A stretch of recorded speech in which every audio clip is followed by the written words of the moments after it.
War. War never changes.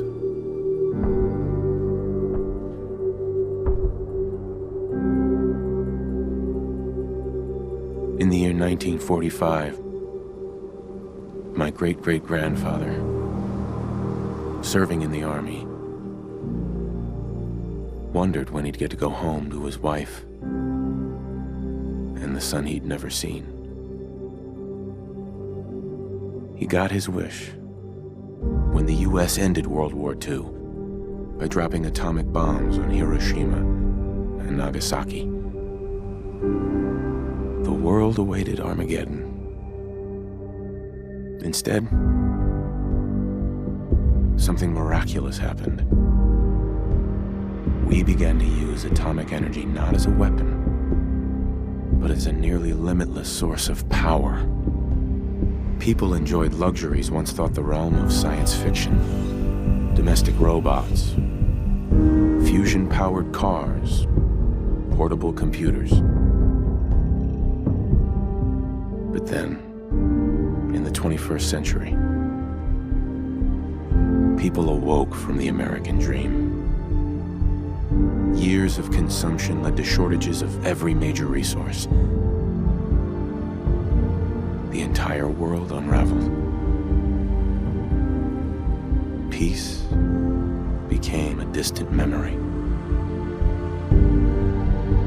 It is now the year 2077. We stand on the brink of total war. And I am afraid. For myself, for my wife, for my infant son. Because if my time in the army taught me one thing,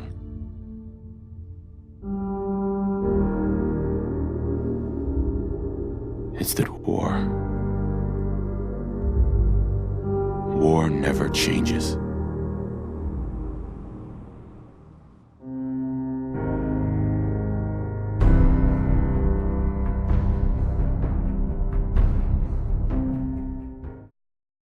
Hey guys, Joseph here, and I am back with a Fallout 4 review. I had been looking forward to playing this game since Bethesda's E3 conference back in June. This isn't my first Fallout game. I did buy Fallout 3 and New Vegas after seeing, Fallout 4 at E3. But I had only played a little bit of Fallout 3, and I haven't even downloaded New Vegas at all. So this is my first time really delving into what Fallout has to offer. This review is for people, I guess, who are like new to the Fallout series like I am, and have like little maybe to none experience with it, and so they've played like Skyrim, they've heard good things about Fallout. This review is for you. I'm coming at this game with realistic expectations, because if you haven't noticed, the game was hyped to the heavens. It's one of the, I would say, one of the most hyped games of 2015. It is ridiculous. So I'm definitely coming at it with realistic expectations. I'm not being, a fanboy or trying to protect my purchase or anything. I'm coming at it with realistic expectations, and hopefully that's a convincing factor for this review. So let's just hop right into the campaign. You start the game off by choosing whether you want to play as male or female. The character creator in this game is pretty good. It's one of the better ones I've had to deal with compared to like Skyrim or GTA Online's character creator, which was pretty bad. So if you get really creative, you can create characters like that look like Hulk Hogan, John Cena, Walter White from Breaking Bad. I think I've even seen Nicolas Cage. So it's pretty cool, and I like that. It's definitely one of the better character creators I've had to deal with. This is also the first time you play as a voiced protagonist within Fallout. Some people have criticized this, saying it's watered down the dialogue, and I suppose it has, but I prefer having a voiced protagonist compared to having silent protagonist. I'm not a fan of silent protagonists. I'd rather have my character speak. I think it's a lot cooler. So when you start off in your house with either a wife named Nora or a husband named Nate, depending on which gender you chose at the beginning of the game.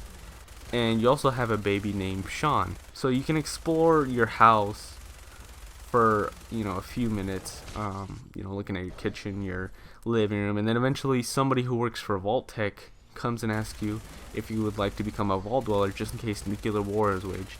So you sign up, and literally minutes after you sign up, nuclear war is waged. And so then eventually your family rushes to the nearby vault, which is Vault 111, and you and your family are able to get on the platform just literally as a nuclear bomb is being exploded in the background. And so eventually you reach the underground vault, and you and your family are taken and put into cryogenic chambers, and you're put to sleep. After a certain amount of time, you're awoken by people you don't know, and they try to take away your son, but your significant other won't let them. And so they eventually kill your significant other and take away your son. But you are still trapped in your cryo chamber, so you have to, just sit there and watch it. Eventually, you're put back to sleep, and then, due to a malfunction within the vault, you are able to escape. Or actually, escaping, it just opens up to evacuate all vault dwellers. And so you're able to, look around in the vault and, find a few weapons, find some ammo, some food or whatnot. And then you eventually make your way to a platform that takes you to the surface, the Commonwealth. And so I'm just going to leave it at that. The first 15, 20 minutes of the game. I don't want to, spoil it. But during the storyline, you will come across different factions to join and work for, such as the Minutemen, who were once the Commonwealth's protectors. You will also find 3 other factions: the Railroad, the Institute, and the Brotherhood of Steel, who were in Fallout 3. You'll also find companions that you can work with and traverse the world with, such as Dogmeat or Nick the Synth. In the story, there was definitely one big twist that confused me, and I was like, nah, no way.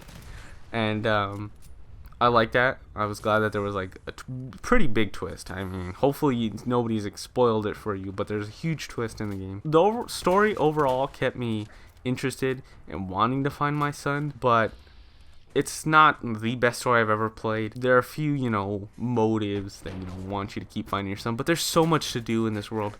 It's like you can kind of forget about your son and just be like, oh, my son can wait. One thing that has been criticized is the endings, because Fallout is sort of a choice-driven world. How do you want to approach this world? How do you want to be? Do you want to be a hero? Do you want to be an asshole? Do you want to go in stealth-like when you approach missions, or do you want to be balls to the wall crazy, shoot fat mans everywhere?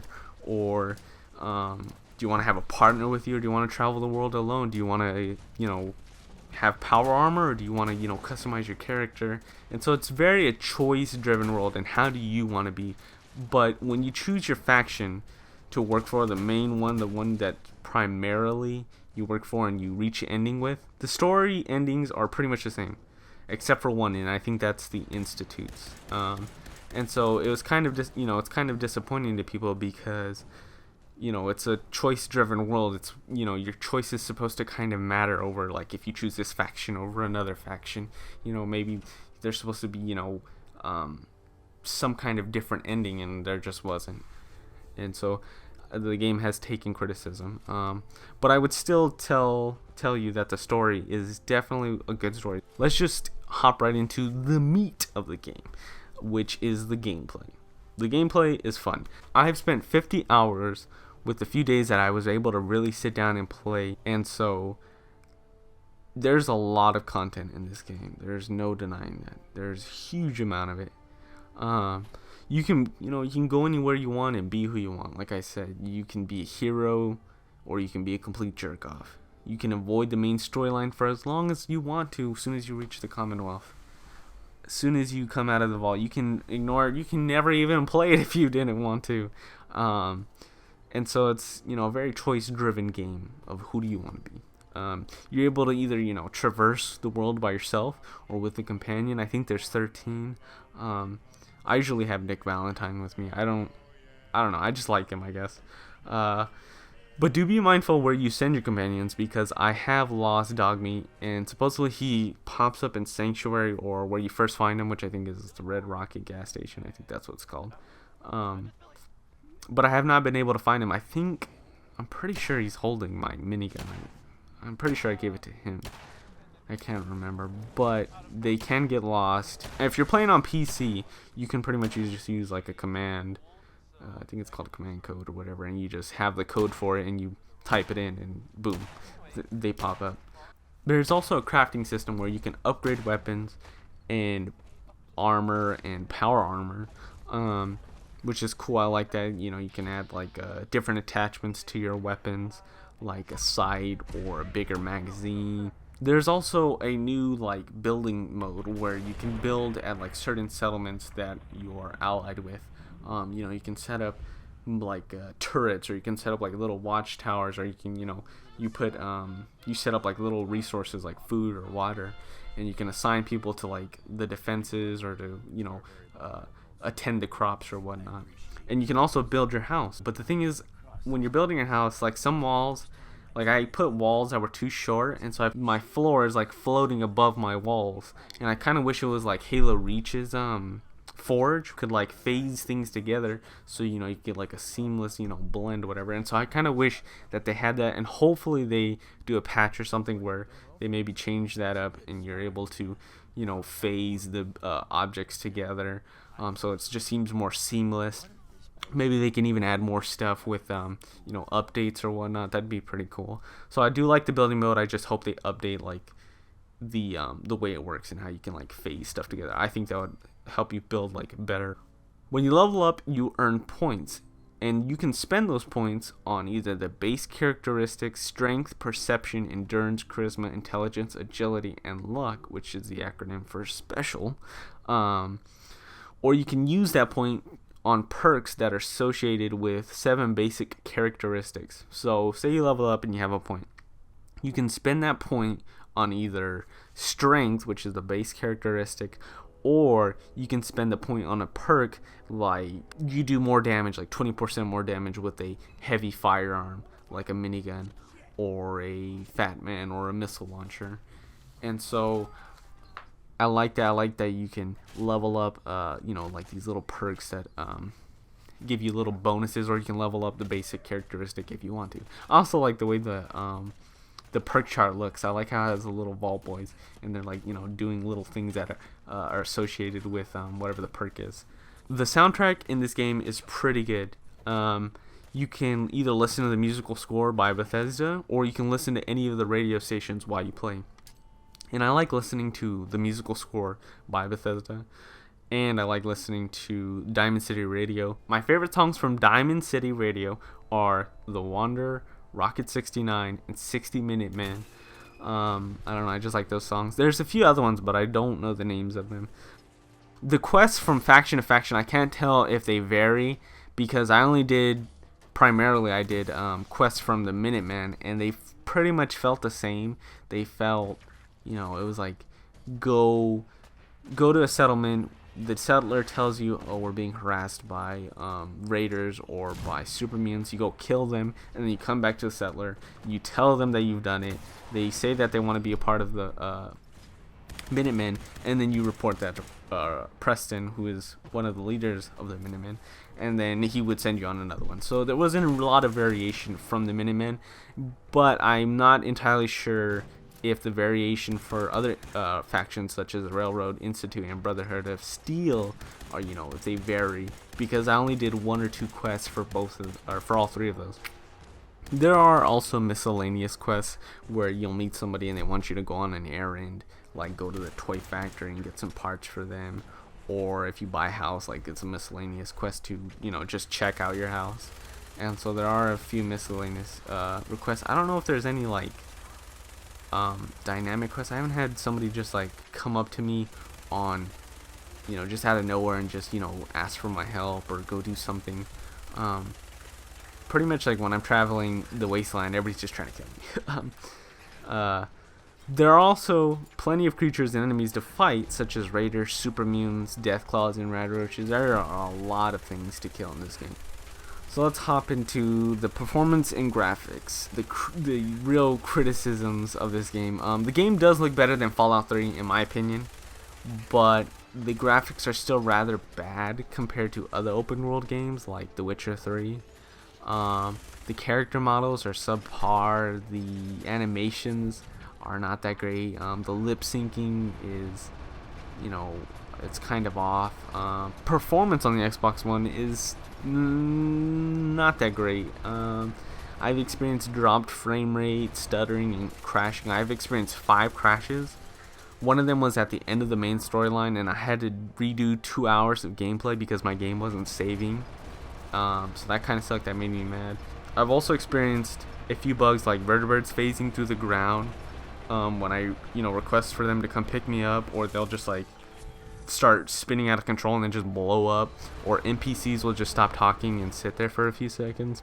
The bugs, I guess, they didn't really make me mad, but it was a minor annoyance. The new update though has helped with frame rate and some of the bugs, but in an open world like this, you kind of have to expect there to be quite a bit of bugs and some, I guess, performance issues, but hopefully they fix more of this soon. I do hope Bethesda also uses the new engine for whatever game they plan to make next, which I'm pretty sure is Elder Scrolls 6. I kind of wish they would have used the new engine for this game, so that it would have had better performance. It would have been able to look better. Animations probably would have been better, and that way they would have known and been more accustomed to the engine, so that when it came to making Elder Scrolls 6, they would have been able to do even more. And so, I mean, even when Elder Scrolls 6 comes out, it's obviously going to be, I hope they add some new gameplay features and they just make Elder Scrolls 6 a better game than Fallout is and Elder Scrolls 5 was. My rating for the game would have to be an 8 out of 10. It's a solid game, but I felt like they could have done better with the graphics. They could have done better with the performance. They could have done better with some of the quests. But other than that, the game is a very solid 8, and I think it's worth the purchase. And if you're on the fence of whether to get in, you've played Skyrim and you've played previous Fallout games, I would say get it. It's definitely an enjoyable game and a fun game to play. So that's pretty much it for this review, guys. I will be doing a Star Wars review because I have tickets. I won't be spoiling any of it. I'm just gonna pretty much talk about cinematography, the acting, the CGI. So look out for that review when it comes, and I'll catch you guys in the next one. Peace.